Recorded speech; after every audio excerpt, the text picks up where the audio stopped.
नमस्कार, मैं हूं दिबांजलि मोइत्रा। जब भारत ने कश्मीर से धारा 370 हटाया तो दुनिया के देश पूरी ताकत के साथ भारत के साथ खड़े रहे। लेकिन कुछ विचारक और थिंकर्स भारत की आलोचना करने लगे और कश्मीर और कश्मीरियत की बात करने लगे और ये कहने लगे कि भारत मुसलमानों पर जुल्म कर रहा है।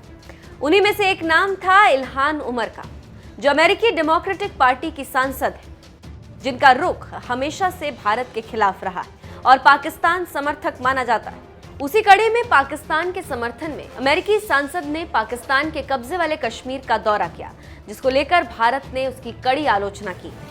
भारत ने कहा कि अमेरिकी कांग्रेस का ये कदम संकीर्ण सोच वाली राजनीति को दर्शाता है।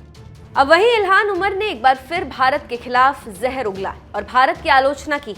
भारत के खिलाफ सांसद इल्हान उमर ने एक प्रस्ताव पेश किया, जिसमें अमेरिका के विदेश मंत्री से धार्मिक स्वतंत्रता के कथित उल्लंघन के लिए भारत को विशेष रूप से चिंता वाला देश घोषित करने की मांग की गई। सांसद रशीदा तालिब और जुआन वर्गास की ओर से सह प्रायोजित है। प्रस्ताव में अमेरिका के राष्ट्रपति जो बाइडेन के प्रशासन से अंतर्राष्ट्रीय धार्मिक स्वतंत्रता पर अमेरिकी आयोग की सिफारिशों को लागू करने का आग्रह किया गया, जिसने लगातार 3 सालों तक भारत को विशेष चिंता वाला देश घोषित करने की मांग की। प्रतिनिधि सभा में मंगलवार को पेश किया गया यह प्रस्ताव आवश्यक कार्रवाई के लिए सदन की विदेश मामलों की समिति के पास भेज दिया गया।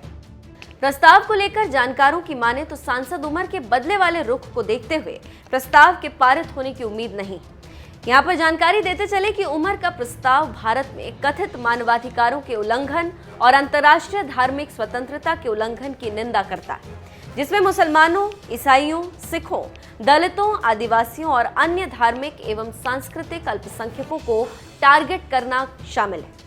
इसमें भारत में धार्मिक अल्पसंख्यकों के साथ खराब सुलूक पर गंभीर चिंता व्यक्त की गई।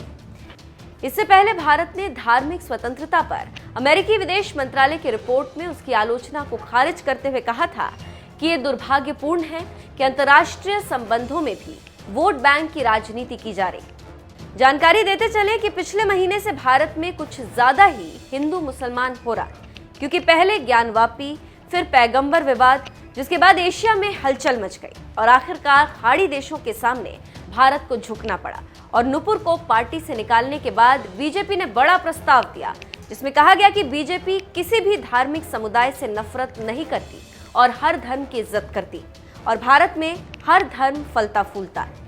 इसीलिए ये कहना कि भारत में धार्मिक आजादी नहीं है, ये गलत होगा। लग रहा था कि मामला शांत हो जाएगा, लेकिन अमेरिकी संसद में इल्हान के प्रस्ताव से एक बार फिर हिंदू मुसलमान मामला अंतर्राष्ट्रीय हो गया।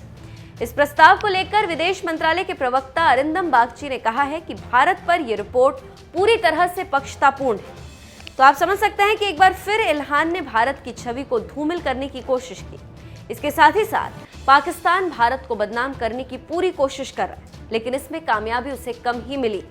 हमेशा की तरह पाकिस्तान को इस बार भी मुंह की खानी पड़ेगी, क्योंकि पाकिस्तान एक आतंकी देश है और भारत शांति प्रिय देश, और विश्व फोरम पर हमेशा भारत से मात खाया और इस प्रस्ताव पर भी पाकिस्तान मात खाएगा और भारत विरोधी उसकी चाल कभी कामयाब नहीं होगी।